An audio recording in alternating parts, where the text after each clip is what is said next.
Mes chers amis, nous allons maintenant découvrir un enseignement du Ari Akadosh, extrait du Peri Etz Chaim, sur l'histoire de Pessah.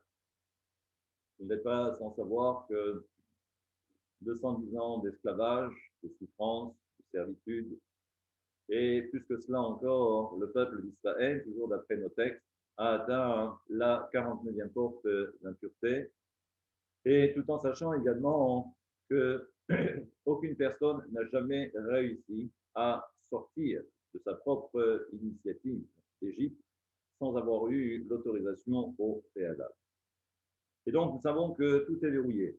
Et ça veut dire qu'il y a eu des tentatives. Le Midrash également nous dit que certains ont essayé de quitter l'Égypte, mais malheureusement, ça s'est toujours soldé par un échec retentissant.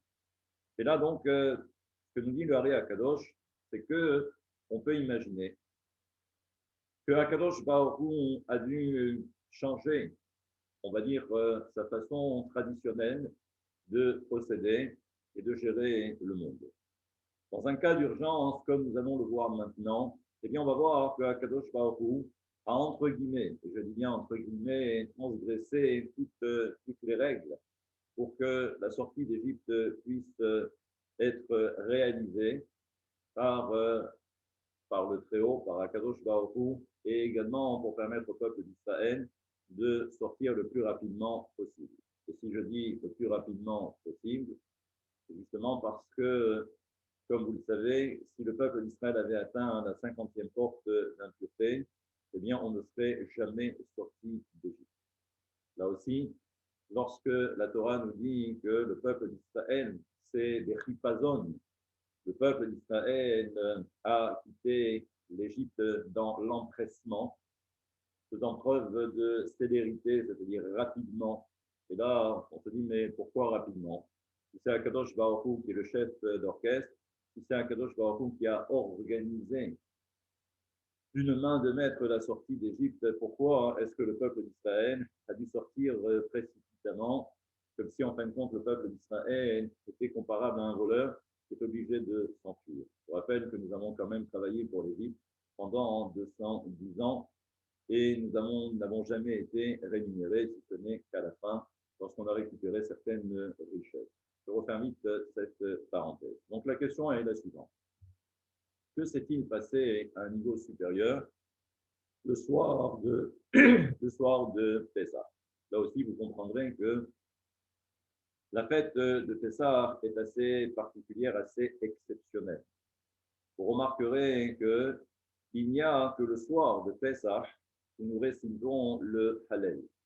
Pour aucune autre fête, eh bien, on récite le Hallel. Pour quelle raison? C'est ce que nous allons également découvrir. Ce que nous dit donc le Ari Akadosh dans le Peri Etz Chaim, dans le premier chapitre. Il dit que à un niveau supérieur, et maintenant donc vous êtes habitués à ce principe, c'est qu'on fait état de ce qu'on appelle les moukhim. Les moukhim, c'est cette énergie supérieure, ou cet influx de lumière, qui permet au Zeir Anpin, que l'on va appeler l'homme, c'est ce qui va lui permettre justement de grandir et d'atteindre un certain niveau. Je n'ai pas eu encore l'occasion dans les différents cours sur les différents parties d'intervenir. Donc, c'est pour cette raison que vous n'avez pas encore tous les éléments, mais c'est certainement l'occasion maintenant de découvrir. Nous savons que, contrairement à la séphira de Keter, de Chorma et de Bina, nous savons que le Zeir Anpin est un partout en devenir. On devient un partout que lorsque l'on est constitué de 10 séphirot. Et là, pour l'heure, le Zeir Anpin n'est constitué que de 6 séphirot, de Chesed jusqu'à Yesod.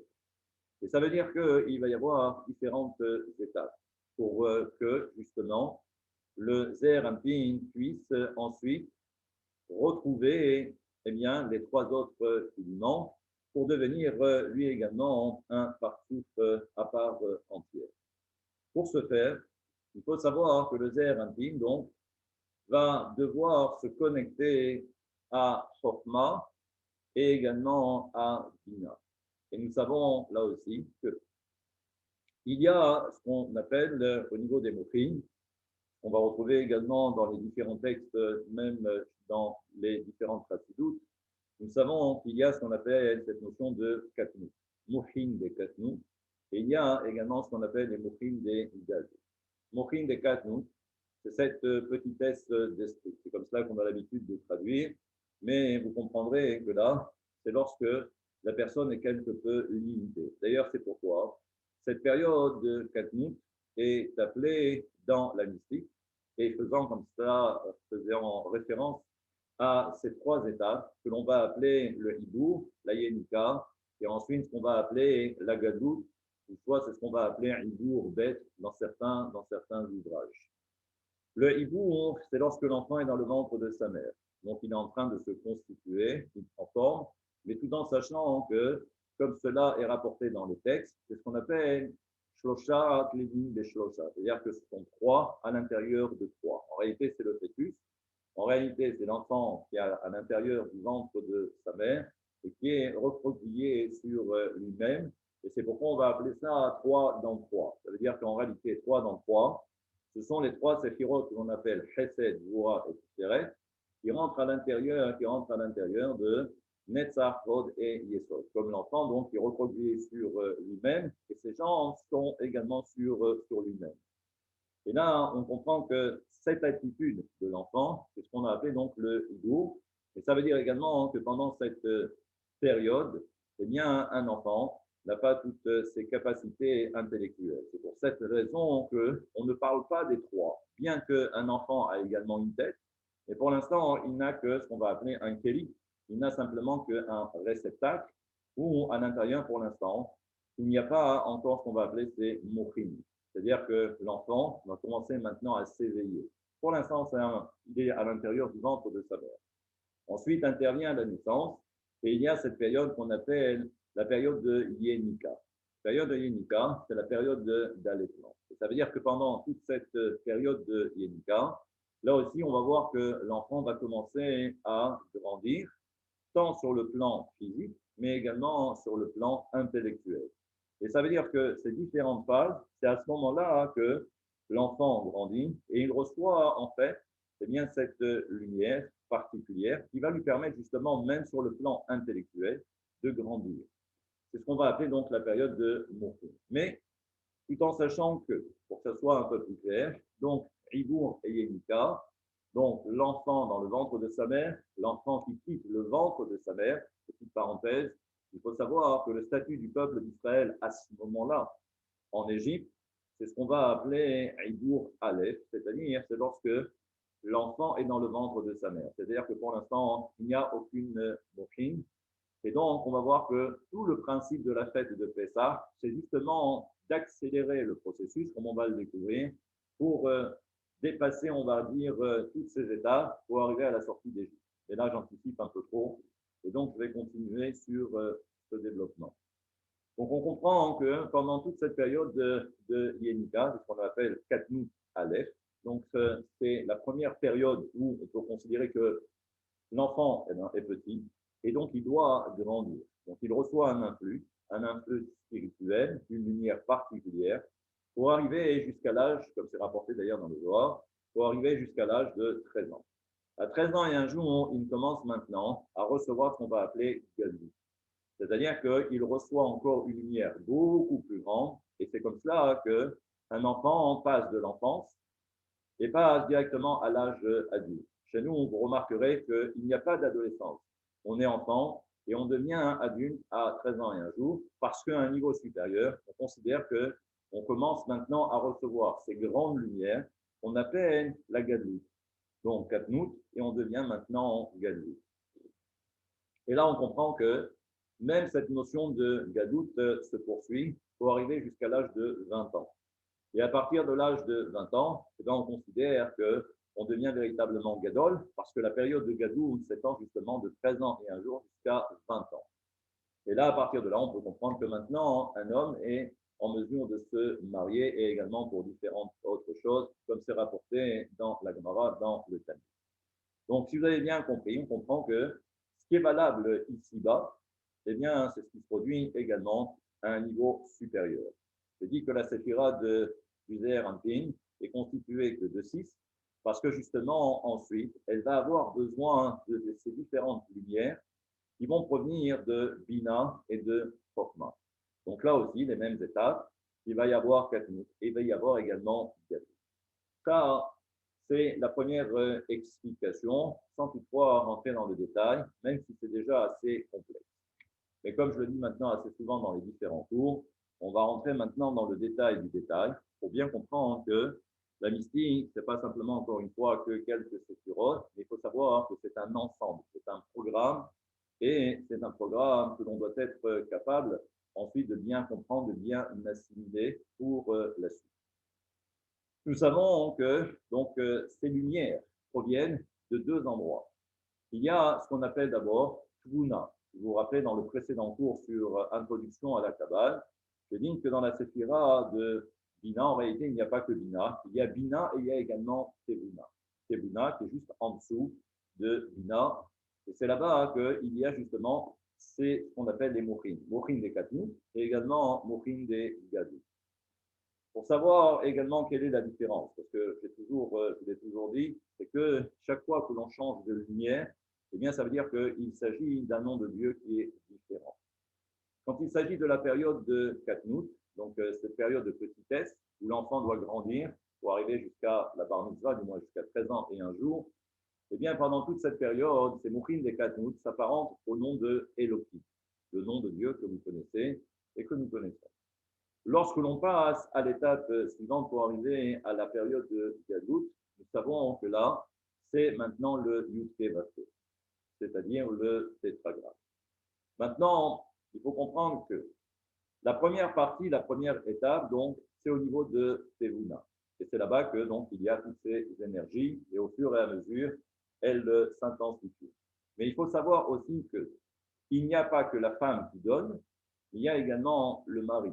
C'est-à-dire qu'il y a Bina, en fait, Tevuna, et du côté du père, il y a également cette autre dimension qu'on appelle Israël Saba. Chokma, et il y a également Israël Saba. Donc imaginez, vous avez deux entités, Tevuna et Israël Saba, qui disposent justement de toutes ces lumières. Et c'est-à-dire que cela va se faire graduellement.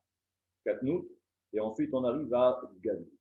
Maintenant, il faut savoir que ça, c'est en temps normal. C'est ce qui se passe la semaine, même lorsque l'on fait la Tefila. Le Shabbat, et là on peut bien comprendre, c'est que si le Shabbat est différent de la semaine, et que forcément à un niveau supérieur, on doit trouver quelque chose qui corresponde à une dimension qui est certainement beaucoup plus grande que celle que l'on connaît la semaine. Donc ça veut dire que pour le Shabbat, il se passe également quelque chose à un niveau supérieur et qui va donner tout son sens. C'est pour cette raison que l'on va appeler ça le Shabbat, mais tout en sachant que là aussi, il y a beaucoup d'étapes. On commence d'abord le vendredi soir pour arriver jusqu'à Mincha de Shabbat. Et là, on comprend que, en réalité, ce sont bien, toutes les phases du vendredi soir jusqu'à Shabbat à Mincha, où on va voir qu'au fur et à mesure, le Zeher Anpin et la Malchut vont atteindre un certain niveau. Parce que chaque fois qu'on s'élève, on reçoit une lumière supplémentaire. Et on va voir qu'au fur et à mesure, eh bien, Zeher Anpin et Malchut vont maintenant s'élever et atteindre des niveaux exceptionnels. Jusqu'à telle enseigne, c'est que, imaginez, je dis bien imaginez, il y a un emplacement pour chaque séphira. Mais chaque fois que le Zeher Anpin reçoit une lumière supérieure ou Malchut, à ce moment-là, ils gravissent les échelons. Et ça veut dire qu'à un moment donné, ils vont prendre la place de Chokma et de Bina. Mais tout en sachant que si le Zeher Anpin progresse, s'élève, et Malchut également, et prennent la place de Chokma et de Bina, ça veut dire également que Chokma et Bina vont également s'élever. Parce que justement, au fur et à mesure, il y a cette lumière du Ensof, la lumière de Dieu, la lumière de l'infini, également qui s'intensifie pour permettre justement l'élévation. Et ça se fait graduellement. Si vous avez bien compris, on comprend qu'en fin de compte, chaque fois, on rajoute une lumière, et c'est comme cela qu'on s'élève. Pour Shabbat, pour terminer, donc pour clore ce chapitre, le Shabbat, nous savons que le Zeher Anpin arrive jusqu'à Keter, jusqu'à Keter Mamash. Et là, on comprend qu'il y a plusieurs phases, plusieurs étapes. Maintenant, si on revient le soir de Pessah, eh bien, que se passe-t-il? Nous savons que, étant donné que le peuple d'Israël a fauté, et le principe, c'est que lorsque les fautes sont trop grandes, à ce moment-là, on s'aperçoit qu'il n'y a plus de lumière. C'est-à-dire que le Zeher Anpin, qui est censé normalement dispenser cette lumière pour ensuite donner cette lumière ou accorder cette lumière à Malkout et ensuite Malkout au peuple d'Israël, mais lorsque malheureusement les fautes sont trop grandes, alors eh bien, c'est comme s'il y a une rétention à un niveau supérieur, c'est-à-dire que le Zeher Anpin, pour être protégé à ce moment-là, il retourne, entre guillemets, dans le ventre de sa mère. C'est pour ça qu'on dit que eh bien, le Zeher Anpin, le peuple d'Israël, se trouvait à l'intérieur de l'Égypte. À un niveau supérieur, il y a l'Égypte dans le domaine de la Kedusha et il y a également l'Égypte dans le domaine de l'impureté. Je ne rentrerai pas plus dans le détail. Donc on comprend que, voilà, comme si en fin de compte, on était retourné à la case départ où maintenant le Zeher Anpin est obligé de se réfugier à l'intérieur de Ima, à l'intérieur de la mer. Et là, on comprend maintenant qu'il va falloir à nouveau réenclencher le même processus pour qu'à nouveau, on assiste à cette libération, pour que l'enfant à nouveau sorte du ventre de sa mère à nouveau, mais il va falloir ensuite comprendre qu'il y a toutes ces étapes que nous avons décrites préalablement tout à l'heure. Et là, on comprend que voilà ce qui s'est passé le soir de Pessah. Les forces du mal sont abondantes. Donc, ça veut dire que personne n'aurait laissé sortir le peuple d'Israël. La Sitra Achra, ce qu'on appelle la Tum'a, l'impureté, personne n'aurait laissé sortir le peuple d'Israël d'Égypte. C'était impossible. Eh bien, ce que nous dit le Hari HaKadosh, c'est que cette étape, ou ces différentes étapes que je vous ai mentionnées, eh bien, on s'aperçoit que même si HaKadosh Baruch Hu avait envoyé ce qu'on va appeler ces lumières, les grandes lumières, ce qu'on appelle les gadou, eh bien, elles auraient été totalement avalées. Même ces lumières, qui sont quand même assez exceptionnelles, auraient été totalement avalées par les forces du mal. Qu'est-ce que fait Akadosh Baruch Hu? Akadosh Baruch Hu est obligé d'anticiper. Et nous savons que c'est pourquoi en mystique, j'ai dit tout à l'heure, qu'il y a ces lumières qui proviennent de Tevuna et de Israël Saba. Ça, ce sont des lumières classiques, les Mochin classiques, Katnout et Gadou. Il faut savoir qu'en mystique, il y a également au niveau de Bina et au niveau également de Chokma, ils ont également leur propre lumière. Et tout le principe, c'est que lorsqu'on associe d'un côté Bina avec Tevuna, et nous avons Chokma avec Israël Saba, ça devient un véritable parti. Ils sont maintenant unis, ils s'associent. Et ça veut dire que lorsque Bina et Chokma, à leur tour, donnent leur lumière, on va retrouver exactement le même principe, parce que c'est toujours le même. Première phase, c'est tout d'abord Katnout. Donc, on va avoir également Katnout de Bina, et on va avoir également Katnout de Abba. Et on va avoir Gadlout, on va appeler la Gadlout 2, au niveau de Bina et également au niveau de Abba.